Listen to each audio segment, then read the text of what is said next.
Hello, everybody. Good morning, good afternoon, good evening, wherever you may be. I'm actually home right now, which is kind of amazing. Welcome and thank you for joining me for Easing into Consulting. And we have a lot of things to talk about today.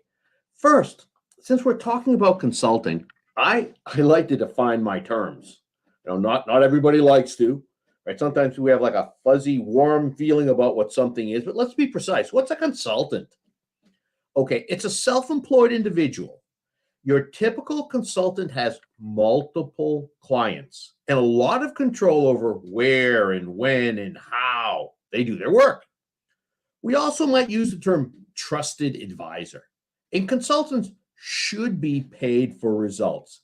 Yeah, a lot of time consultants are billing by an hourly or daily basis, and that's okay, especially in fields like Infosec, where pay is relatively high compared to other fields. But ideally, we're paid for results. And in fact, if we're not getting results, we're not going to be hired an awful lot. Now, a contractor is different. Contractors similar, and there is overlap, but sometimes a contractor is a lot more similar to an employee. Let me give you an example of someone I saw 2 weeks ago.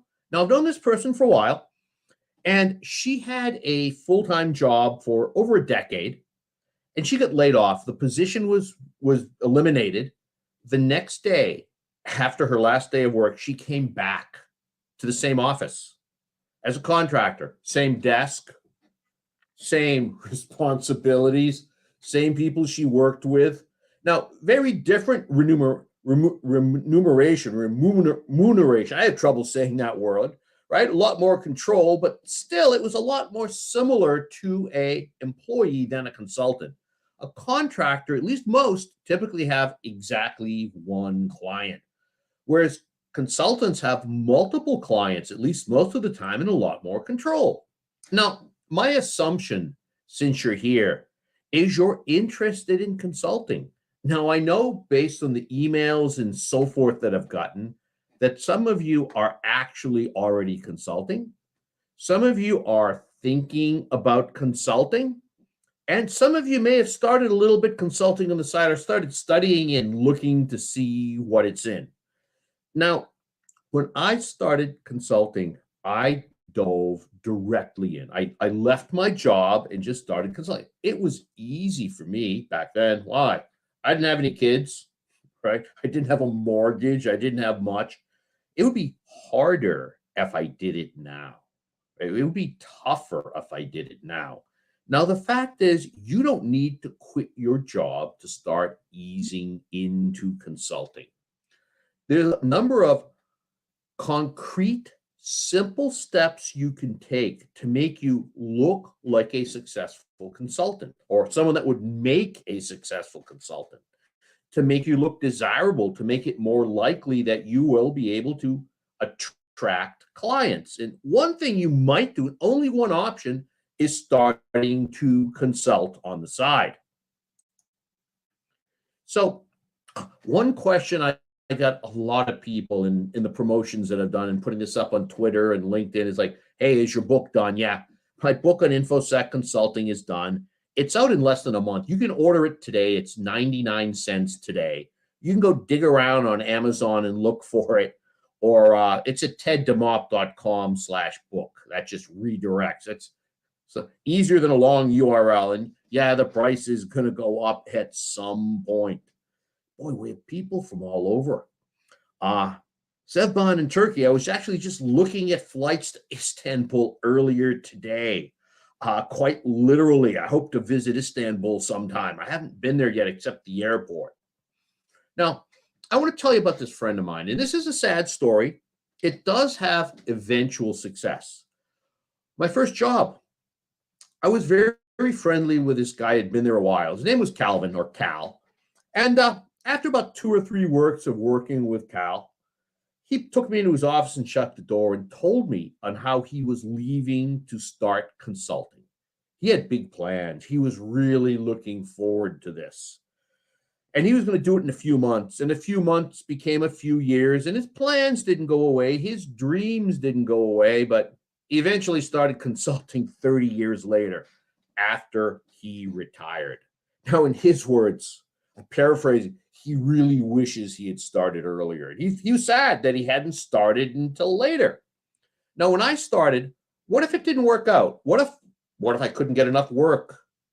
What if I didn't like being a consultant, right? What if for whatever reason it didn't work out? Well, it would have still been successful for me. It was something I had to try. I didn't expect it to last over 32 years. I didn't know. It's kind of like I ran an ultra marathon this year. I ran 50 kilometers in the mountains. I finished.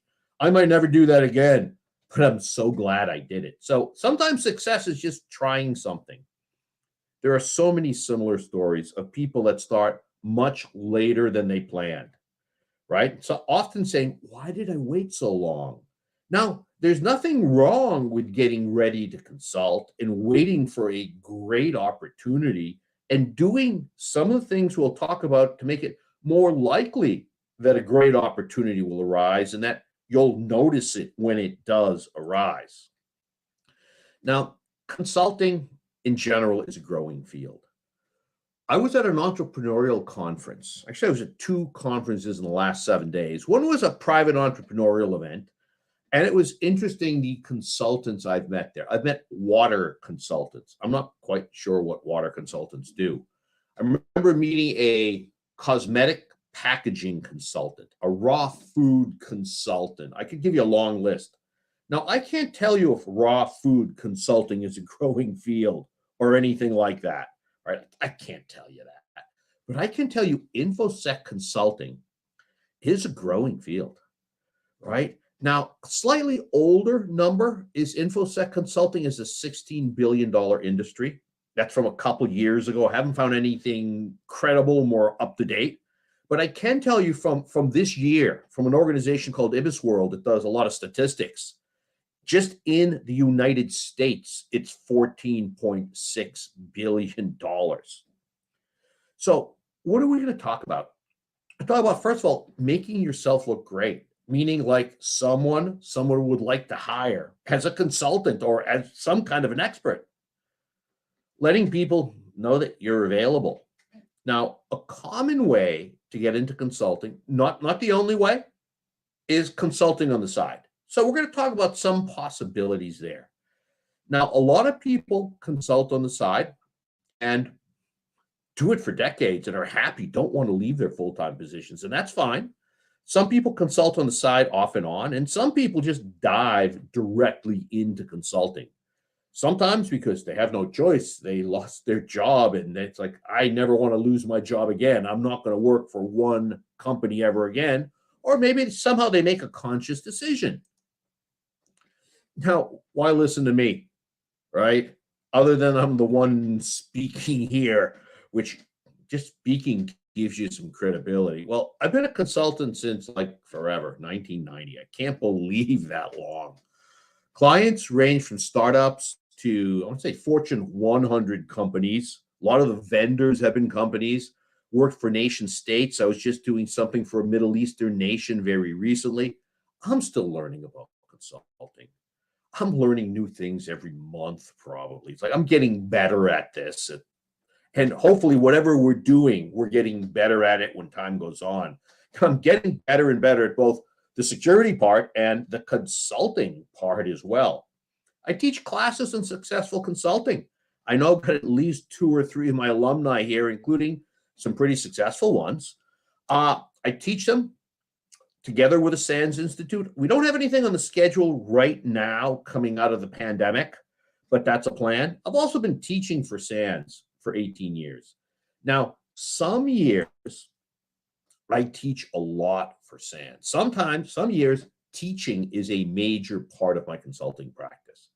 There's some years I haven't done any teaching at all. It's been more what you might, I don't know, standard consulting or so forth. But consulting practices can contain all kinds of activities that are providing value to your clients.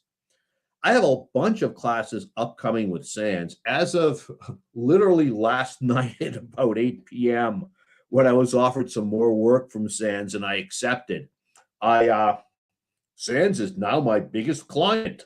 And they often are off and on, depending on how busy they are and how busy I am and so forth.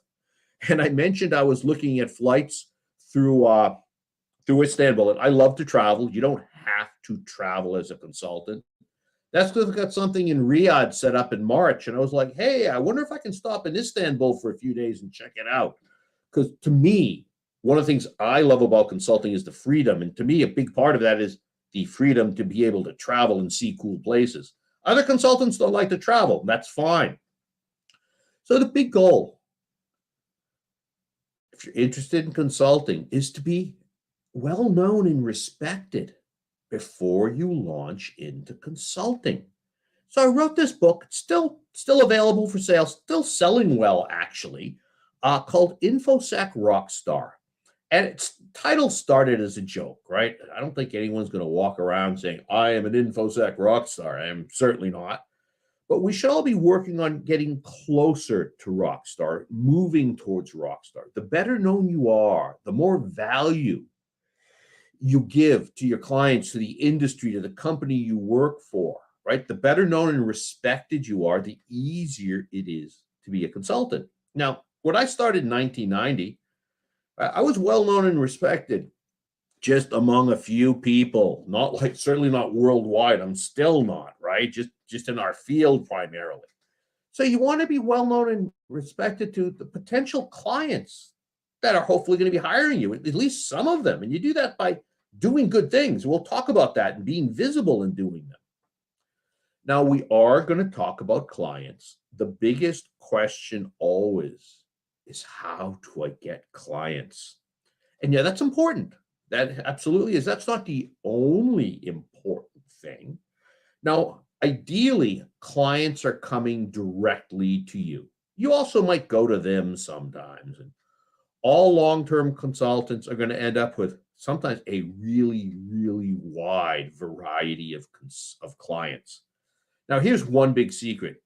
You don't need a lot of clients to be even really successful. You know why? Some clients will give you a lot of work. And some clients will be clients for long periods of time. So you can be very successful with just a few clients. Now, what are you going to consult on? Now, I know some of us, we know, or we think we know, and we may be right. You might say, like, I'm a penetration tester. That's my consulting. It's all going to be penetration tester, or I'm an iPhone forensics person, or I work in industrial control systems. Well, don't be surprised if you become a consultant and you start doing all kinds of things that perhaps you never thought about or considered. So what have you done recently? Right? Both what have people paid you to do? Remember my last job, one thing I was doing is I was running meetings for my group.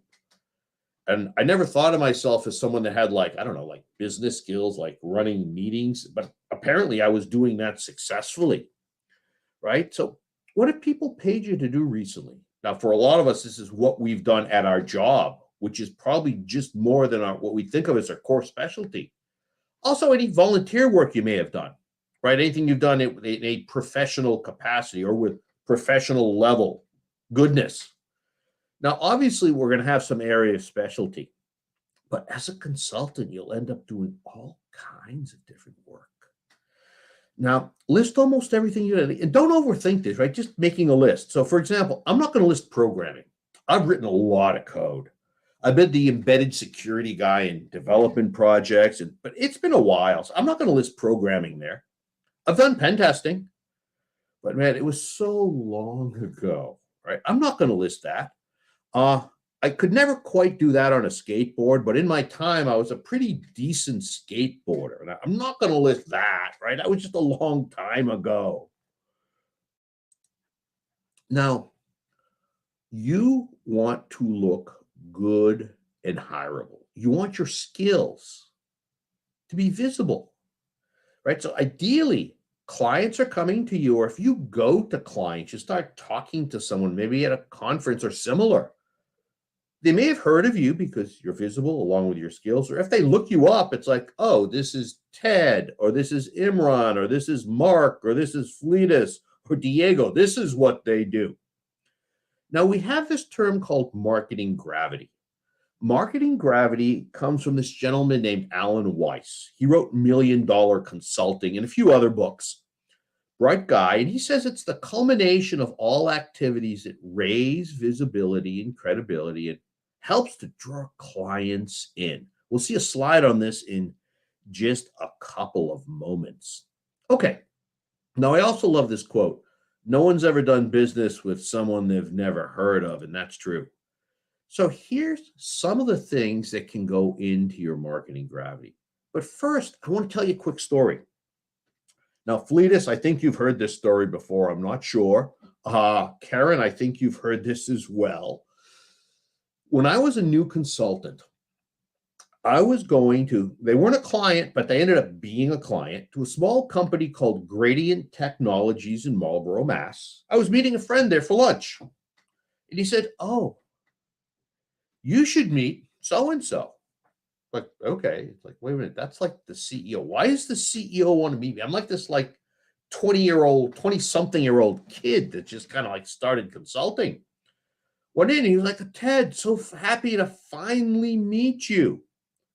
Now, how did he know about me?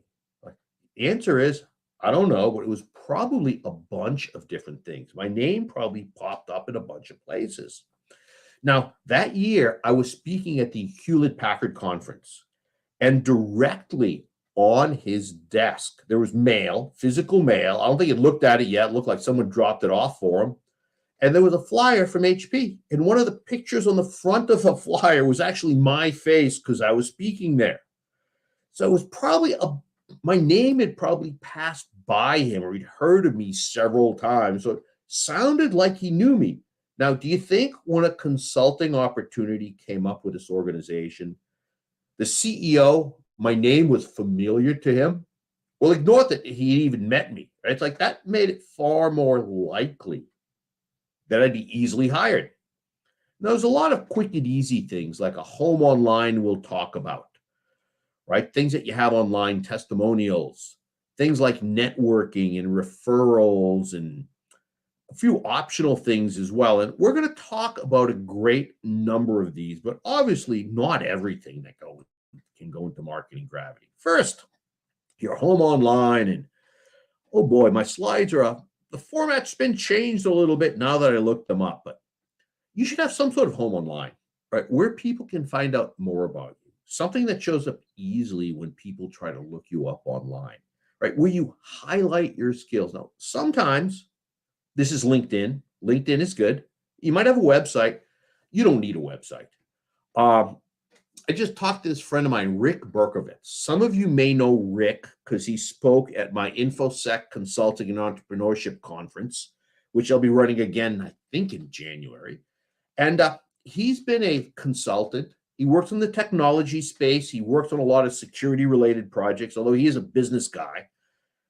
He's been a consultant. It's going to be like at least 15 years now. He's never had a website, right? You don't need a website, but you might have one. Like, you need something online, and home onlines can vary a lot. Here we have some sort of rodent. Its home is like, some sort of a hole there that we see. That'd be a fine home for them. I probably couldn't live there very comfortably, at least not with my daughter. She'd complain a lot, right? So what's an appropriate home online for you can vary a lot, but it has to be something. And what it is isn't that critical as long as people can find more about you. Well, you can highlight your skills, make yourself look like the good, valuable person you are. Now, very often, at least initially, and sometimes even long term, this is LinkedIn.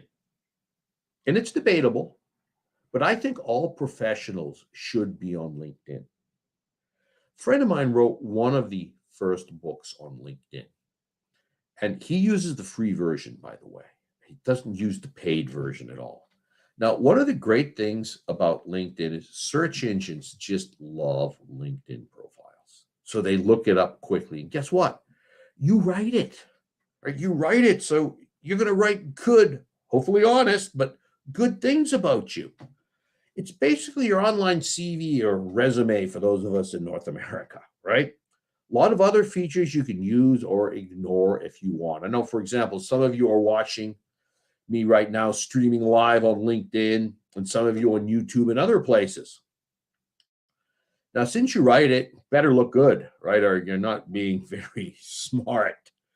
Now, we have a very busy slide here. There's a lot I wanted to say. A professional looking picture. It's funny. I just went looking through LinkedIn like 45 minutes ago. Some of the pictures were great. Mine's pretty good. I could have a more modern picture, but it's a professional picture. Uh, it's not, although it is social media, it's not like Facebook. You probably don't want some goofy picture there. It's definitely not an online dating site, although occasionally people seem to treat it like one. It's not Facebook. It's not Twitter. It's not 100%, but it's 99% professional. So look professional.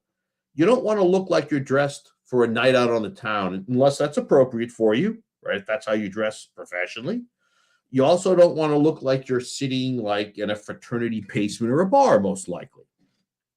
Now, one of the most important things is the headline, right? Headline, that's how you help people. For example, mine is, I help organizations secure their data through education, consulting, writing, and more. That's much better than Infosec professional or something generic like that. More specific is better. Now, if you have a full-time job, I strongly recommend you do not emphasize who you work for. You emphasize how you provide value. Now, who you work for is like that's in, that's going to be in your LinkedIn profile, right? But you don't start with that. Because if I started with something like Infosec professional working for IBM, I don't sound like a hireable consultant. If I have Infosec professional or hopefully something more specific, right, then potentially I look more like someone that could be hired as a consultant. The summary section, right? Keep it up to date. I'm okay with this. You don't have to be perfect. Now, the headline can only be so long. So if there's more you want to say up front, you can add a what I do section, literally what I do, and just go on from the headline on how you provide value, what you do that's valuable.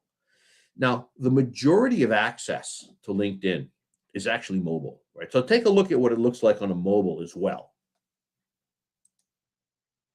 So here's some quick examples, right? First one, recognize CISO, CPO, right? Chief Information Security Officer, Chief Privacy Officer.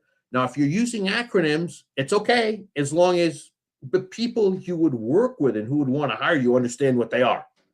With both Fortune 200 and unicorn experiences, I build, operate, and fix cybersecurity and privacy. That's pretty good. Now, the next one. This is an HR professional. Notice they say they're an experienced HR professional, right? Then they go on saying more of what they do. They're both a generalist and they do talent acquisition and startups and more. The third one's mine. And notice the fourth one. It's not great, right? Just project manager. What kind of projects, right? A little more information for what kind of organizations. But it's much better than saying you're a project manager who is an employee, like project manager for XYZ Corporation or something like that. Now, let's talk about raising your visibility to make you look hireable. Writing. I was always a really bad writer.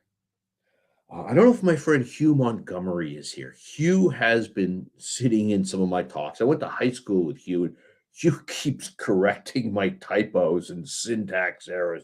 Hugh, I appreciate that, dude, because I'm not a great writer. I'm not great with syntax and so forth. I was always a poor writer, but you know what? Even though I was poor and I thought I hated writing, I kind of like it when no one makes me do it.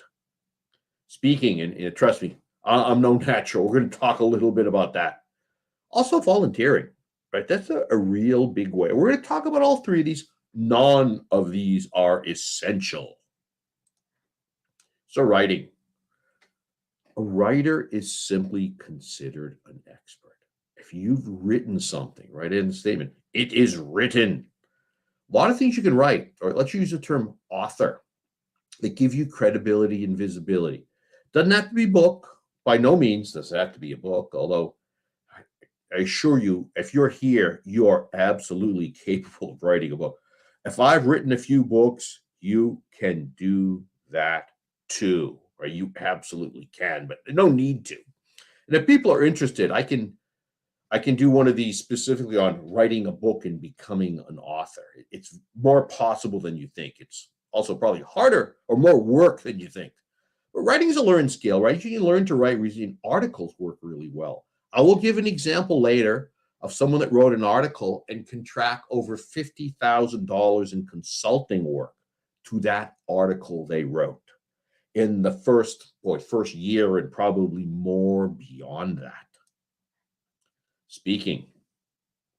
Speaker is considered an instant expert. If you're standing in the front of the room, or if you're speaking online and you're the person like I am here, hopefully you do have valuable information to share, right? Hopefully you do, but just being the speaker, even if people don't hear you, even if people weren't, even if almost no one was there, the fact that you spoke gives you a lot of credibility. Yeah, just the fact that you spoke it. Anyone can speak, right? We all have experiences and knowledge to share. We all absolutely do. We also volunteering. Various organizations are looking for volunteers, right? Like all the time. Even if you're a newbie, you can meet and interact with people. Often they're senior people, right? You're all volunteers, your peers. Others who volunteer now they qualify. You're working with them. You've worked with them, right? And the most likely people to hire you are people you've worked with before. Why? Because they know you. There's less risk in hiring someone that you know. Works really well, especially when you volunteer for more than a year. Also, the fact that you work with, I don't know, Black Hat or B-Side Charlotte, or that adds credibility. So, question from Chris. What if you're a relative unknown? How do you start writing? I'd start with articles, right? Things from your experience. They can be things you're interested in. You don't necessarily need professional experience, but you're interested in them. And as a security person, you've got the background. Articles are great. You can post them on LinkedIn and Medium and lots of other places. Articles are great, and they're a relatively easy way to start. Now let's talk about conferences. Okay, I have literally been to 2 conferences starting last Thursday. So yeah, less than a week. One was the Wild West Hacking Fest, which was absolutely phenomenal. Wasn't there for the whole thing. I had a private entrepreneurial conference that I went to. Amazing how many great conferences there are. Boy, a lot of them we can attend remotely and sometimes really inexpensively, sometimes even free. Opportunities. Well, you can speak at conferences, right? Uh, I spoke at one of these 2 conferences. I didn't speak at the Wild West Hacking Fest. They didn't accept either of my 2 proposals, which I think is really cool because it just shows the quality of the presentations that they had. I learned a lot there.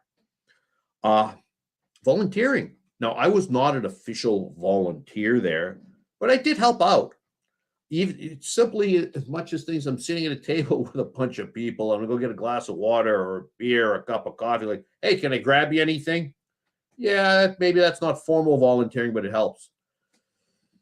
I did that actually at both conferences. I did more formal at the second one.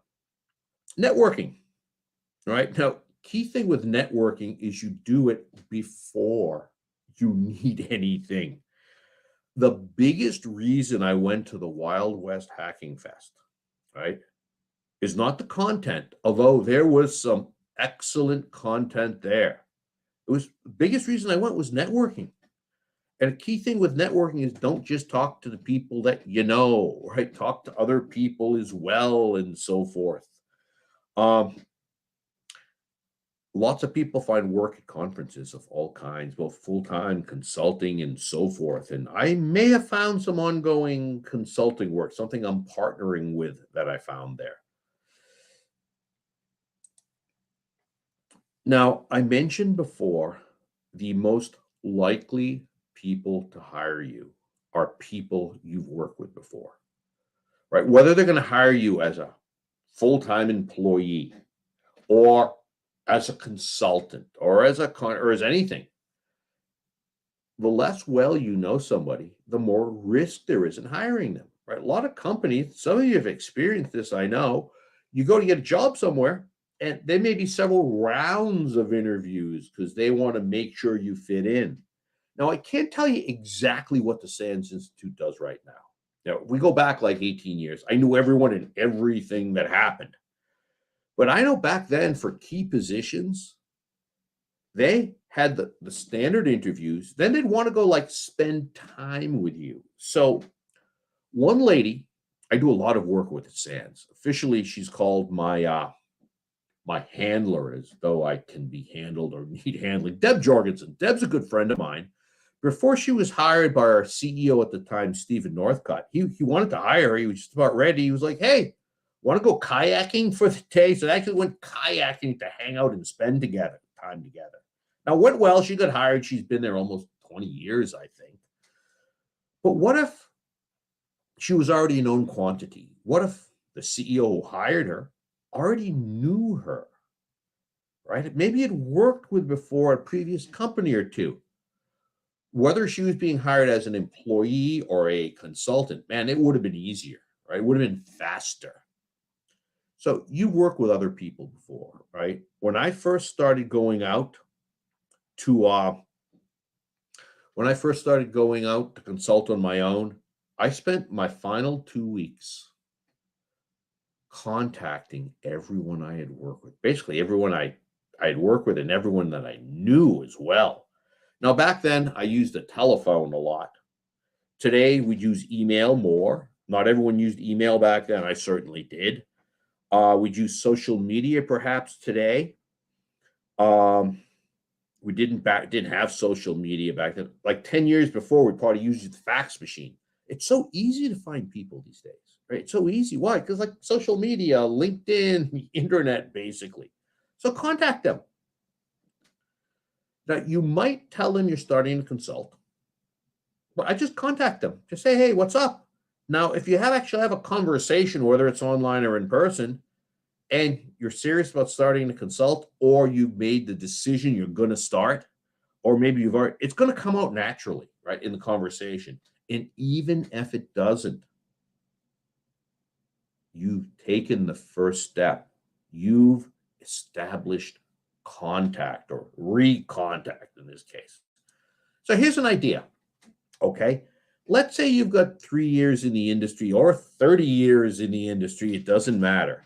There's going to be some people you've worked with that for whatever reason, you'd love to work with again. Why? Maybe you just clicked. Maybe you had common hobbies. Maybe you worked together well. Maybe they pushed you to deliver more. Maybe you just had complementary skills for whatever reason. Make a quick list. Man, I could do this off the top of my head.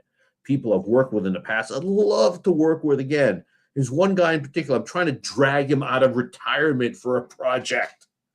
Find them and contact them. Just tell them. Say, hey, remember when we worked together with this? I could grab my friend Max Grasso, for example, and I'm hoping to see him the next month or two and say, hey, Max, remember when we worked together at, what was the first company? Open Environment Corporation. And then remember that thing that we did we worked on a gambling syndicate. Remember when we did these things? It was so much fun. I hope we can work again together someday. And in fact, I sincerely hope to be able to work together with him again someday. Now, let's talk about consulting on the side. Okay, it could be side work, right, when you have a full-time job. That's the most common definition, right? Not the only one. You might have a long-term contract. You're doing something on the side. Could be side work when you're a consultant. Maybe you have one or two really large clients. Now, at various points in time, I've had various clients that have been like taking most of my time. And as I mentioned earlier, as of maybe 8 o'clock last night, Sands now is using the majority of my time, right? So it doesn't have to be traditional consulting at all. It could be something totally unrelated. Building business skills going forward that will be both useful in traditional consulting and more. So question from Joshua. What advice would I give to a small business owner that wants to consult? If you've been working for yourself since 2016, okay, here's exactly what I want to say, Joshua. One thing people often say to me is like, Ted, you're like a one-man company. Now I do have a small support staff. They're not full-time remotely, right? I do have a small support staff, but I'm like one person. And some of my clients have been like, Fortune 500 and Fortune 100 companies. Like, you're like one person company. Why are these really big companies like talking to you? They're not. All interactions are person to person. So first Fortune 500 company I worked for, now part of Hewlett Packard, Digital Equipment Corporation. There was an individual there that hired me that I had worked together with on a previous project. So everything's person to person at some level.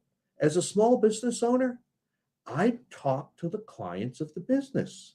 Now, some of them may not work at all, right? Just might not make any sense. Some may.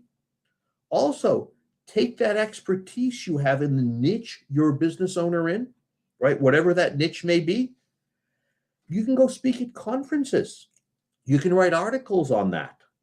Now, depending also on what you're a small business owner in, there may be a trade association. There are trade associations for everything. You can join the trade association where they have other types of organizations like yours you may be able to consult for. And honestly, there's trade associations for everything.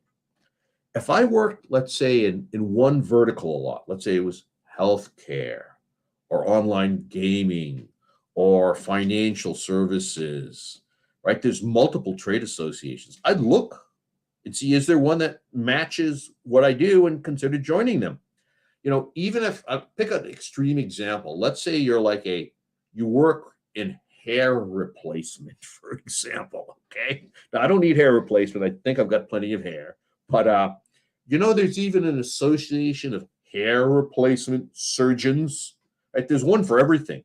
That might be something you could get involved in. I would look because there's trade associations for everything. Join the organization, network, consider speaking. Okay? Most of them have conferences. Do they have some sort of a newsletter? Do you want to write for it and so forth? So a lot of possible things, Joshua. And speaking of people that I've worked with before and really want to work with again, we've got Russell Eubanks leaving me a smiley face. And dude, we're going to be working again together sometime, but hopefully before too long, because you're on the list of people I've worked with before that I definitely want to do things with going forwards. Now, obviously, there's a possibility of conflict of interest if you work with two organizations that compete, right? Including, of course, if you have a full-time job and are doing side consulting jobs, as well as if you're a consultant, you can't be working on competing projects with different clients. But, that said, competitors very often partner with each other on specific initiatives. That's extremely common. Now, ideally, if there's possible conflict of interest, right, do it openly and above board. Now, you are more likely to have conflict of interest if the work you're doing on the side is similar to your main work. And the more similar it is, the more likelihood there are going to be problems. The more different that it is, the less likelihood of problems. And StreamYard has changed my slides a little bit, the spacing and so forth. It still should work. So, example, once upon a time, this was a long time ago. First, I do some work for the Department of Defense, the U.S. Department of Defense. I do some through the SANS Institute. I've done some directly in the past. I've also done some work directly for the Chinese government, believe it or not. Now, we're talking back in the 90s, right? A long time ago. There's no way I could do that now. Now, first of all, I wouldn't for ethical issues, okay? But there'd be serious conflict of interest if I was working for the U.S. Department of Defense and the Chinese government.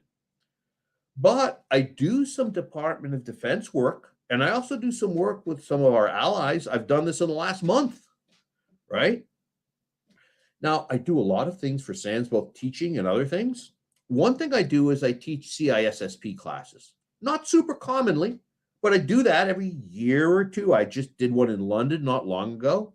Well, ISC Squared, who's both a partner and a competitor in some ways to SANS, they also teach CISSP classes.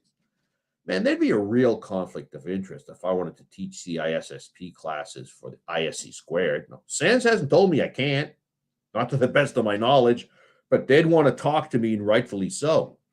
But they're really happy with me speaking at ISC Squared events. Now, I didn't speak at their conference this last week because I had 2 other conferences, but most years I have spoken. I don't care whether I'm paid or not for those speaking things. There's no conflict of interest there. Now, we have exactly 3 possibilities with conflict of interest. One, ideally, your employer or big client, they allow it. It's okay with them. That's ideal. Another option is your employer doesn't allow, not allowed. Maybe there's formal policy. Maybe it's in your employment contract and so forth. Now, if they don't allow it, you may be able to talk them into it, get an exception, meaning we're to step 1, your employer allows it. We'll come to that in a second. But let's say your employer doesn't allow it, okay? And you can't get them to say, okay, or maybe you don't try, and you go and you do it anyway. Okay, there's definitely more risk here, for sure. But ethically speaking, it might be okay, and it might be perfectly legal. Let's say it's in your employment contract, right?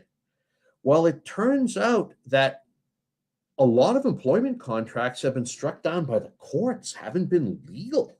So if your employer doesn't allow it and you do it anyway, and there's absolutely more risk here for sure, right? That's obvious, but it might be okay. A third example, your employer neither allows it nor restricts it, right? There's nothing that says you can't do it, nothing that says you can do it. It's kind of a gray area. Now, it's usually okay here. Now, your mileage may vary. You might do it openly. You might do it with some degree of stealth, right? Just not making it obvious, not openly talking about it. A lot of examples here where someone's boss knows they're doing it and they're okay with it, but the whole organization doesn't. And is it allowed or not? Well, no one said you couldn't do it. So how do you get an employer to allow you to consult on the side if there's rules that say that you can't, or to feel good about it, even if there's no rule saying you can? Is there something you can do that'll make them think positively about that you love, that makes them look good, maybe improves your skills and your value to them? Now, you may need to explain to them why it's really good you're doing this, why it's good for them. So kind of an obvious example to some of us. Okay. A lot of full-time employees teach for SANS. And some of those full-time employees work for companies that say, yeah, no outside work. But it does position companies well. A lot of companies would love to say, we have a SANS instructor on staff, right? If you're a SANS instructor or any kind of teacher, right? You're going to learn from your students. I always learn from my students.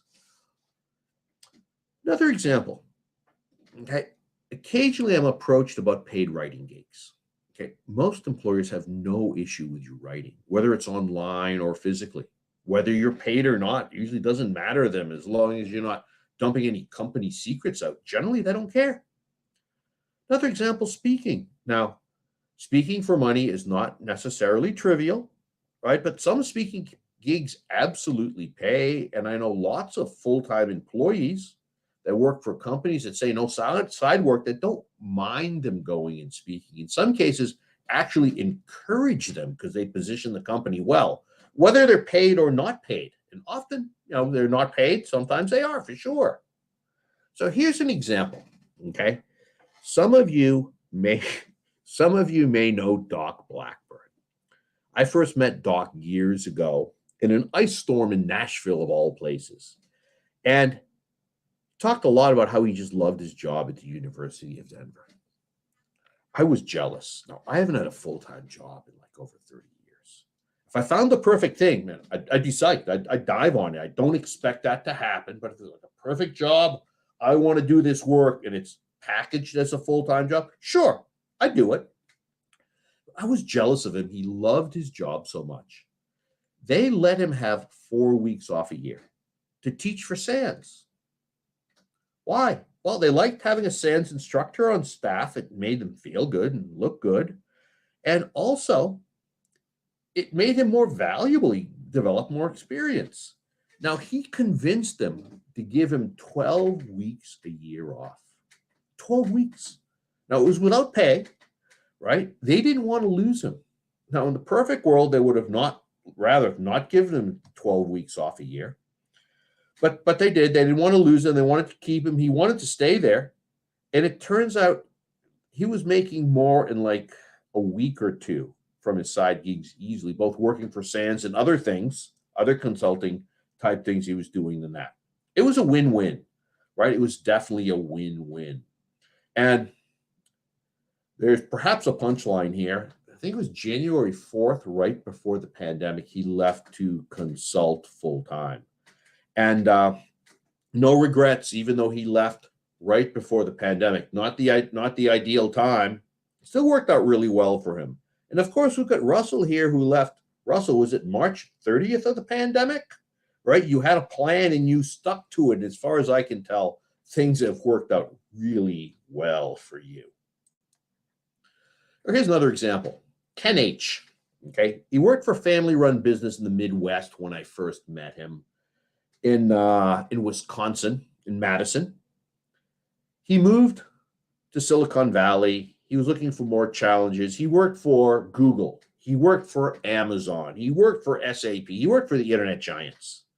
Last full-time job was with a cloud provider in the medical space. The last year he was an employee, he made $50,000 in consulting on the side. That's in addition to his regular pay. His boss knew that he was consulting. It was neither allowed nor disallowed. His boss really didn't want to lose him. Now, he eventually did go to work entirely on his own. He tried quitting more than once, or let's say politely leaving, and his boss talked him out of it, didn't want to lose him. Where does clients come from? That's always a big question. Previous contacts were an enormous one for him. Also writing. He wrote a SANS Gold paper. It was on the legal aspects of Bitcoin. It's fairly easy to Google it. It was a hard paper for him to write. He couldn't just do some Googling, get some facts, and then go talk to people and do some research. He tracked a lot of work to that paper, a lot of consulting work. Now, sometimes people will say, hey, there's no way I can consult on the side. It's all or nothing. It's because the type of organization I work for. The reality, well, that might be true, maybe in a few cases, but your job doesn't own you, right? Now, that's a great book, Violent Python. I don't know TJ personally. We have mutual friends. We follow each other on Twitter.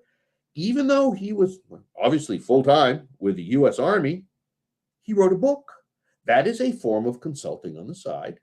He got paid a few $1,000s, and I'm told he actually donated that all to a good cause. I think the Wounded Warrior Project. I should actually reach out to him and confirm that, but I do know that he did donate that all. So even working for the military, right, there are some possibilities here. Now, a lot of times people will say, well, wait a minute. My job's too important. I'm like the CISO, or I'm the CEO. It's like, I'm too important. They're not going to let me do this. And I don't know who first said this. but said no one cares what the janitor does in his time off, his or her time off. And yeah, that's probably true, right? That's probably true. However, a lot of high level people, a lot of executives get involved in side projects, right? Serve on boards, act as trusted advisor. That's a consultant. These may be paid, these may be unpaid, these may be charities. Often they are, they may be for profit organizations. And often their organizations culturally are very happy, almost push, encourage high level people to do things on the sides. I never understood this until a few years ago, right? So here's an example. My friend Pierre, I just saw Pierre in London. He's been in London now for a little while. He was the Chief Information Security Officer of Microsoft Asia. He was the Chief Information and Security and Privacy Officer of Huawei, CEO of various startups, including ones I've started with him in the past. Now, even when he's been the CISO of large organizations, he served on boards of various companies, right? He's just a few that I'm listing there. And great quote from him. If I were to return to a company as a full-time employee, I would certainly retain board advisory roles as long as there's no conflict of interest. And since he said this to me, he's actually gone back and had a full-time job, was able to retain those roles, and he's back as a full-time consultant now, right? And he's actually, most of what he's doing now is advisory roles for startups in Infosec these days. So here's another quick example. Okay, bug bounties. I've met two people relatively recently who were doing a lot of bug bounties, right? And they were making some money, but it was more of a hobby. They were making a few $100s. Now I know there's some of you out there that may be making serious dollars. I've got one friend I was talking to fairly recently, actually more than one that's actually making significant money here. Now in both cases, these two people I'm mentioning on this slide, they took a class. It happened to be SANS class. SANS has some pretty good training, right? Paid for it themselves. Their work didn't pay for it, right? I paid for my first SANS class out of pocket. They're expensive, generally well worth it if you can afford it. I certainly think they are. They made the money back and a lot more in bug bounties. Now, generally, company doesn't mind you working on bug bounties, right? They probably don't even know what they are for starters, but generally, even if you need permission, they don't mind. And that absolutely is consulting, right? It is a form of consulting for sure. Now, I know some of you probably get headhunters and job offers at various points in your career. Sometimes there are some good headhunters out there. There's also some that are not very good at all, but there's certainly some good ethical ones out there. I got contacted by one today. It was quite amusing. Yeah, they should have done a little research before they contacted me. Turns out my first consulting gig was a full-time job offer. I converted to a consulting gig. That's possible, right? In my case, it's like, I'd love to work with you. I don't want another job. Or it might be, I love what you're doing. You folks are great. I'd love to work with you, but I'm not sure if a full-time job is the right way to frame this. We should look at other possibilities. Be psyched if we can work something out. Let's talk. Now, in the end, I just had to do it. I had to take the jump. Why? Why did I have to consult? Because it was something I really wanted to try, right? It didn't matter to me if it was full-time or part-time. Now, one of the fears I had in my mind way back there 30-something years ago was, what if like someday I'm an old dude and I've retired and I wish I had done this. I wish I had tried it and I didn't. So success for me was giving it a try. Now, your motivations, your definition of success may vary a lot. And we all have different concepts of success, right? What success means to us varies. So coming up, we've got all kinds of things, right? Successful consulting classes. I do a free mini class version periodically. It's free. You sign up and it's like, it's like 3 20-minute sections or something like that, focusing on the most important parts. I do a longer version. It's not on the SANS Institute schedule right now, as we're kind of coming out of the pandemic, hopefully, and things are not as sure. I've got this Infosec Consulting and Entrepreneurship Con. Some of you here have spoken in this before. Some of you I'm going to reach out to again. I make this free. Hopefully SANS will help me with this because we've got a lot of SANS instructors and others speaking here. I make it free to attend with like, I don't know, like $100 or something like that. If you want like transcripts and lifetime access to the recordings and stuff like this to defray my costs. Now the goal is quite simple. We want to make sure anyone considering consulting, whether today or someday, maybe when the time's right, when your life's a little different, or maybe when the right opportunity shows up, or maybe as soon as possible, right?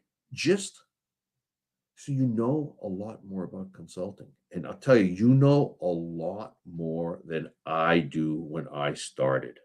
Not just a little more, infinitely more than I knew about consulting when I started. Now, a bunch of upcoming TED classes I'll mention briefly. I know we've got people here all over the world. I'm in all kinds of different time zones. And yes, I am in Australia. Someone here is in Australia. I've been to Australia since before the pandemic. Riyadh, San Diego, got people in India. The one in India, that's the only one that's only online or live online. A lot of great skills consultants can use. By the way, one really common question: do certifications matter for consultants? And here's the short story. Yes. The longer story is very straightforward. Longer story is the less experience you have, the more important certifications are, right? The less experience you have, the more important they are. The more experience you have, the less important they are.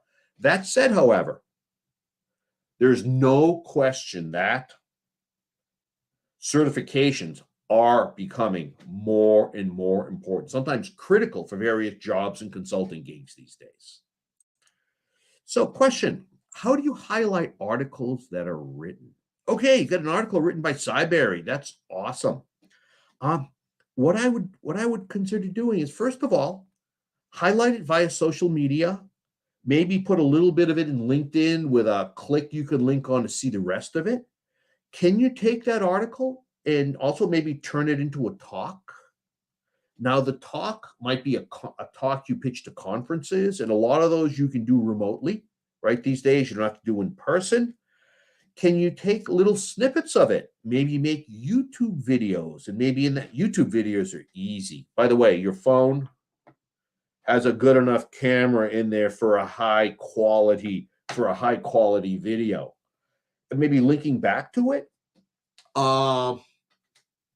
That's something that you can do as well. By the way, you know what's really hot in videos these days? Quite literally, 15 to 60-second videos. Could be on like one point in your article, like maybe linking back to it and so forth. Also, is it possible to be a consultant if you have standards of who you consult for?